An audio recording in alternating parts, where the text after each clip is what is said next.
Hello friends, അസ്സലാമു അലൈക്കും. ഞാൻ ഇന്ന് തയ്യാറാക്കാൻ പോകുന്നത് സോയാബീൻ റോസ്റ്റാണ്. അതിനായി വലിയ സോയാബീനാണ് ഞാൻ എടുത്തിട്ടുള്ളത്.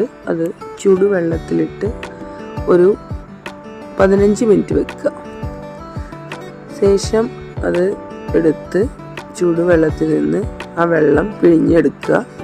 പിന്നെ അത് നന്നായി സാദാ വെള്ളത്തിൽ കഴുകിയെടുക്കുക. പിന്നെ ചട്ടിയിൽ എണ്ണ ഒഴിച്ച് സവാള ഇടുക. അതിന് മുന്നോടിയായി പെരിഞ്ജീരകം എണ്ണയിൽ ഇട്ട് ഒന്ന് പൊട്ടിച്ചെടുക്കണം. അതിനുശേഷമാണ് സവാള ഇടേണ്ടത്. സവാള വഴറ്റി വരുമ്പോൾ കുറച്ച് ഒരു 3 വെള്ളുള്ളി ചെറുതായി അരിഞ്ഞതിട്ട് കൊടുക്കുക. വീണ്ടും വഴറ്റുക. ഉപ്പിട്ട് വഴറ്റുക. അപ്പോൾ വേഗം ഉള്ളി വഴണ്ട് കിട്ടും.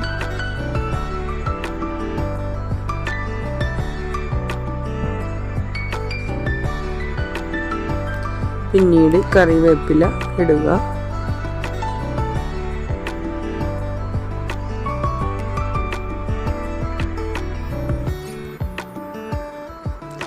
ശേഷം പച്ചമുളക്, തക്കാളി അരിഞ്ഞത് ഇട്ട് കൊടുക്കുക.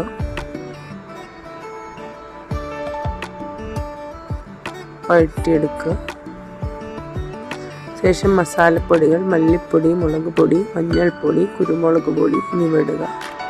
മല്ലിപ്പൊടി 2.5 ടീസ്പൂൺ, മുളക് പൊടി 2 ടീസ്പൂൺ, മഞ്ഞൾപ്പൊടി 3/4 ടീസ്പൂൺ, കുരുമുളക് പൊടി ഒരു വലിയ സ്പൂൺ എന്നിവ ഇട്ട് അത് ജസ്റ്റ് ഒന്ന് വഴറ്റിയെടുക്കുക. പിന്നെ ചൂടുവെള്ളം ഒഴിച്ച് ഒന്ന് മൂപ്പിച്ചെടുക്കുക. പിന്നെ സോയാബീൻ അതിലോട്ട് ചേർത്ത് കുറച്ച് വെള്ളം ഒഴിച്ച് വേവിച്ച് എടുക്കുക. നല്ല ടേസ്റ്റി സോയാബീൻ ഈസ് റെഡി.